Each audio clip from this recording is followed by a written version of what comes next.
मित्रों, महात्मा बुद्ध के अष्टांगिक मार्गों में एक मार्ग है सम्यक वाणी।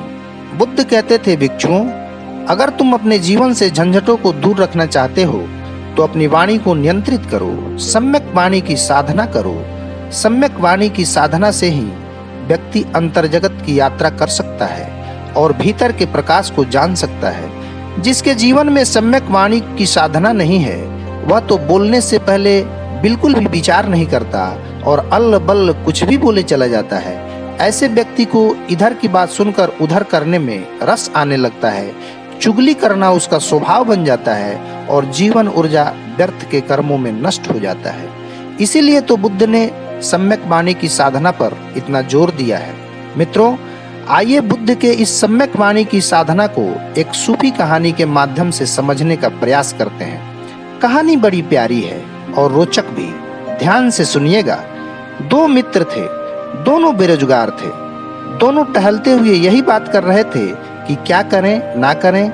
तभी एक मित्र ने कहा, मित्र, मैं तो सब्जी की खेती करने की सोच रहा हूँ। दूसरे मित्र ने कहा, मुझसे तो सब्जी की खेती नहीं होने वाली, मैं तो भैंस पालने जा रहा हूँ। पहले मित्र ने कहा, तुम भैंस पालो वो तो ठीक, लेकिन देखना भैंस मेरे खेत में न जाए, क्योंकि खेती में बहुत लागत लगेगी और नुकसान मैं बर्दाश्त नहीं करूंगा।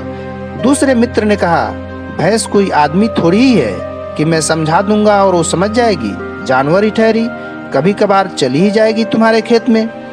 पहले मित्र उसी जमीन पर बैठकर एक चौकोर लकीर खींचते हुए कहा, यह रही मेरी खेती की जमीन, हिम्मत है तो अपनी भैंस घुसा के दिखा। दूसरे मित्र ने आओ न देखा ताओ और अपनी उंगली उस चौकोर लकीर के भीतर घुसाते हुए कहा, ये रही मेरी भैंस, कर ले जो करना है। फिर तो जो होना था वो हो गया। मामला अदालत में पहुंचा था। दोनों कटघरे में खड़े थे। दोनों के सिर पर बैंडेज पट्टी बंधा हुआ था। दोनों जज से कह रहे थे, आप सजा सुनाएं, हम सजा भुगतने के लिए तैयार हैं। जज ने कहा, पहले ये बताओ तो सही, ये सब हुआ कैसे। फिर दोनों मित्रों ने अपनी आप बीती सुनाई। वहां न कोई खेती किया था, ना ही कोई भैंस थी। केवल बातों ही बातों में बात बढ़ती चली गई और मामला यहाँ तक पहुँच गया।